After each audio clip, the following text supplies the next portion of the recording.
আসসালামু আলাইকুম ওয়া রাহমাতুল্লাহি ওয়া বারাকাতুহু।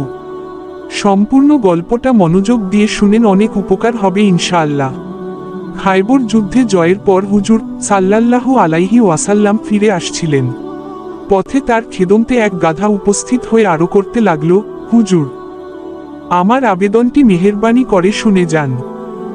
রহমতে আলম সাল্লাল্লাহু আলাইহি ওয়াসাল্লাম এ অসহায় পশুর নিবেদন শোনার জন্য দাঁড়িয়ে গেলেন এবং ফরমালেন, কি বলতে চাও বলো। গাধা বলল, হুজুর, আমার নাম ইয়াজিদ বিন সাহাব। আমার পূর্বপুরুষের বংশে আল্লাহ তাআলা 7টি গাধা পয়দা করেছিল। ওগুলোর উপর আল্লাহর নবীগণ আরোহণ করেছেন। হুজুর, আমার আন্তরিক বাসনা হলো আপনিও যেন আমার উপর আরোহণ করেন, ইয়া রাসূলুল্লাহ।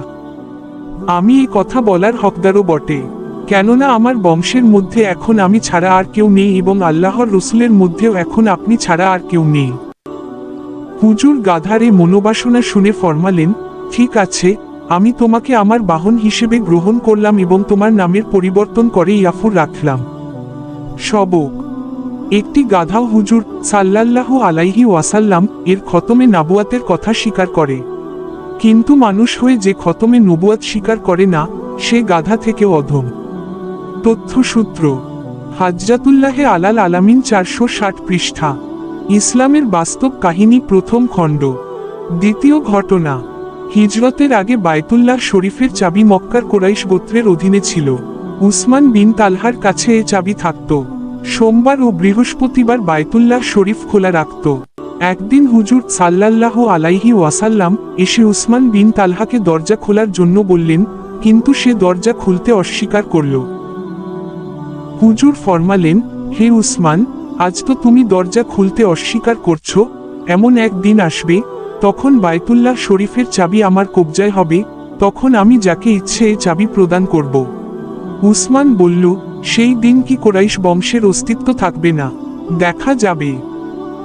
অতঃপর হিজরতের পর যখন মক্কা বিজয় হলো এবং হুজুর সাল্লাল্লাহু আলাইহি ওয়াসাল্লাম সাহাবায়ে কিরামের বিশাল বাহিনী নিয়ে বিজয়ী বেশে মক্কায় প্রবেশ করলেন, তখন সর্বপ্রথম বায়তুল্লাহ শরীফে তাশরিফ নিয়ে গেলেন এবং চাবি রক্ষক উসমানকে ডেকে বললেন, চাবি আমাকে দাও। অগত্যা উসমানকে সেই চাবি দিয়ে দিতে হলো। হুজুর সেই চাবি হাতে নিয়ে উসমানকে লক্ষ্য করে বললেন, উসমান, লও, আমিও তোমাকে চাবিরক্ষক নিয়োজিত করছি, তোমার থেকে কোন জালিমি এই চাবি নিবে?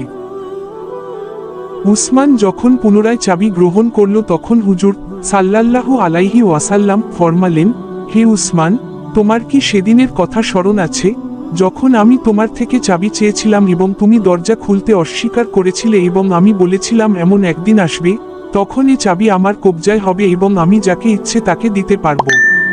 উসমান বললেন, হ্যাঁ হুজুর, আমার স্মরণ আছে। আমি সাক্ষ্য দিচ্ছি আপনি আল্লাহর সত্যিকার রসুল। সবক: আমাদের হুজুর আগে পরের সব বিষয় সম্পর্কে জ্ঞাত এবং কিয়ামত পর্যন্ত যা কিছু হবে সব তার কাছে সুস্পষ্ট। আল্লাহ তাআলা তাকে অদৃশ্য জ্ঞান দান করেছেন। তিনি অদৃশ্য জ্ঞানী, যা কিছু হয়েছে ও হবে সব বিষয়ে তিনি জ্ঞাত। অতএব যে ব্যক্তি বলে আগামীকাল হবে তা হুজুর জানেন না, ওর থেকে বড় অথর্ব আর কে হতে পারে? তথ্যসূত্র: ইসলামের বাস্তব কাহিনী প্রথম খণ্ড। তৃতীয় ঘটনা: মদিনা মনোয়ারার কোনো এক পাহাড়ি এলাকায় এক রাখাল ছাগল চড়াতে ছিল। হঠাৎ একটি নেকড়ে বাঘ এসে ছাগলের পালের ভিতর ঢুকে একটি ছাগল নিয়ে পালিয়ে যাচ্ছিল। রাখাল ধাওয়া করে বাঘ থেকে ছাগলটি উদ্ধার করল। বাঘ যখন দেখল যে ওর শিকারটা কেড়ে নিয়ে নিল, কখন এক টিলার উপর উঠে সুস্পষ্ট ভাষায় বলতে লাগলো, ওহে রাখাল, আল্লাহ আমাকে রিজিক দিয়েছিল, কিন্তু আফসোস তুমি তা আমার থেকে ছিনিয়ে নিলে। রাখাল বাঘকে কথা বলতে দেখে বিস্মিত হয়ে বলল, আশ্চর্য ব্যাপার। বাঘও কথা বলে? বাঘ পুনরায় বলল, এর থেকে অধিক আশ্চর্যের বিষয় হলো যে মদিনা শরীফে এমন এক মহান ব্যক্তি রয়েছেন যিনি তোমাদেরকে যা কিছু হয়েছে এবং যা কিছু হবে মোট কথা আগে পরের সব বিষয়ের খবর দেন, কিন্তু তোমরা উনার প্রতি ঈমান আনো না। রাখাল লোকটি ইহুদি ছিল। বাঘের মুখে এই সাক্ষ্য শুনে খুবই প্রভাবিত হলো এবং হুজুরের দরগাহে হাজির হয়ে মুসলমান হয়ে গেল।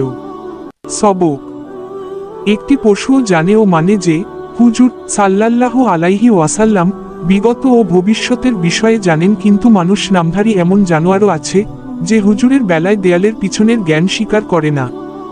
তথ্যসূত্র: মিশকাত শরীফ 533 পৃষ্ঠা।